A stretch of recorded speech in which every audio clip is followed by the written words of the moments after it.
Hello mga kaulam, Diyos ko mga kaulam, ibibida ko ang pang-ulam ko sa inyo dahil ito ay malutong na kamatis na aking iniwa-hiwa. Tapos nilagyan ko ng kaunting sibuyas na ginayat-gayat para mas masarap. Yan talaga ang sekreto niyan at kaunting asin. At meron akong pritong salmon. Mayaman si kaulam ngayon mga kaulam at naka-salmon. Siyempre meron din tayong sausawan diyan na suka, na may sili. Diyos ko puro di ating umpisahan ang kain at talaga namang tingin ko sa paligid ay kalde-kaldero na sa sobrang gutom. Bakit nga ako'y parating gutom pagkakarating sa bahay? Abay, syempre sa layo ng biyahe, sa tindi ng traffic, hindi naman makakain ng maayos sa trabaho.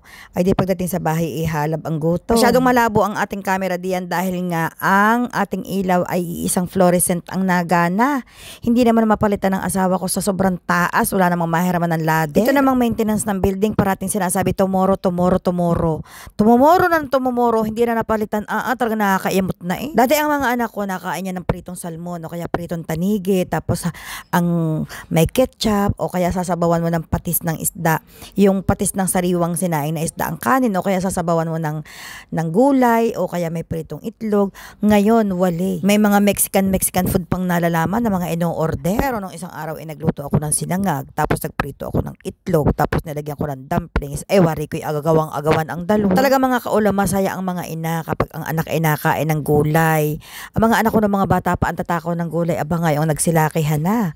Hindi na kilalang gulay, mga nagka-amnesia na. Kaya ako inggit na inggit kay Inday Roning, gawa ng kanya mga anak ay kagagaling kumain ng gulay. Parati naman ninyong ibinabash ang mga bata. Wag naman gayon, wag na ninyong idamay ang mga bata.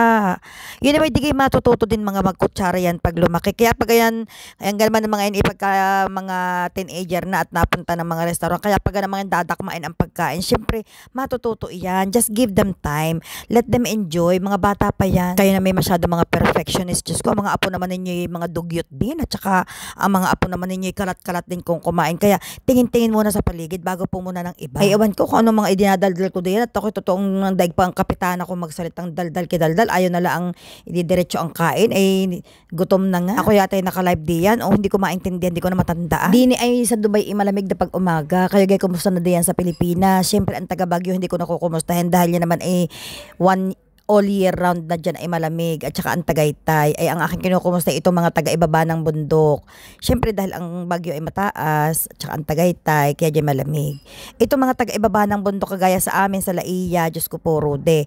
Pag dyan sumingkar ang init, palibasa malapit sa dagat, tapos takip-takip pa kami ng bundok, ay talaga naman pag sumingkar diyan ang init, ay nakakabiribindi din sa init. Pero nung ako'y umuwi, nagtataka sila sa akin. Sinasabi nga nila na, bakit parang baliwala sa iyo ang init? Bakit parang hindi ka naiinitan? Bakit parang hindi ka nadaing? Ay Diyos ko, tinanong pa talaga ako, galing ako Middle East. Ay kumustahin naman ninyo ang init din sa Middle East? Talo pa ninyo nakaihaw sa ilalim sa loob ng oven. Kaya ang init dyan sa Pilipinas, may mani na lang namin mga galing sa Middle East mga kaulam.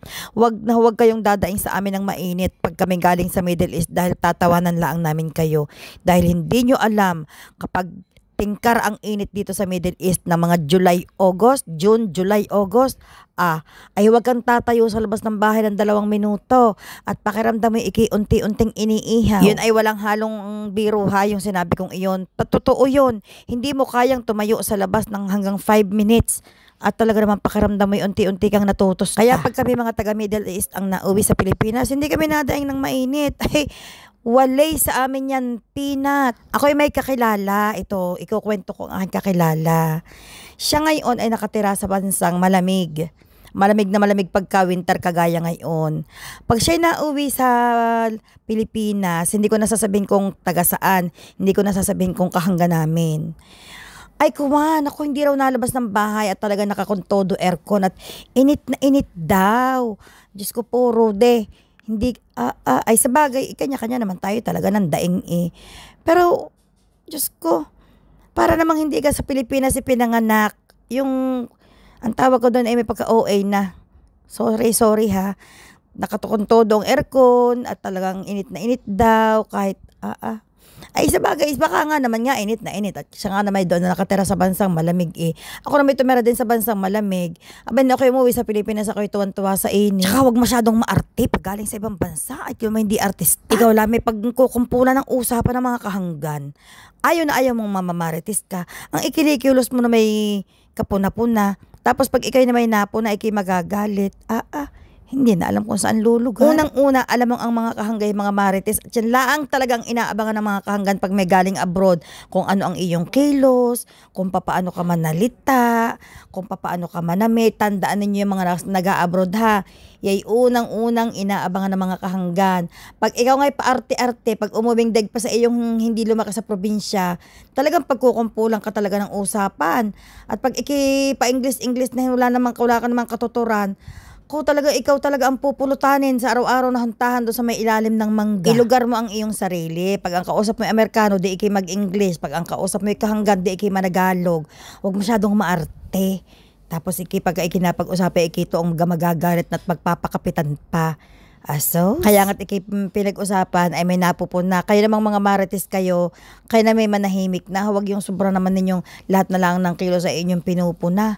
Diyos ko po, ako'y tapos ng kumain. Sino kayang aking kahuntadiyan? Pagod na ako sa pagbo-voice over. Tama na naman kaulam. At mahaba pa yata ang bidyong are. Pagkagayan tapos ng kumain, iniimis na ang pinggan. Hindi yung hunta pa ng hunta ng ganyan. Maya-maya matutuyo ang kanin sa iyong kamay. Titigas yan. Lalo kang mahihirapang maghugas. Yay, kahunta ko diyan ng asawa ko. Pihong-piho na ako. Ay, anong sarap ng pritong salmon na iyon. Tapos hindi ko naman naubos. Mahigpit.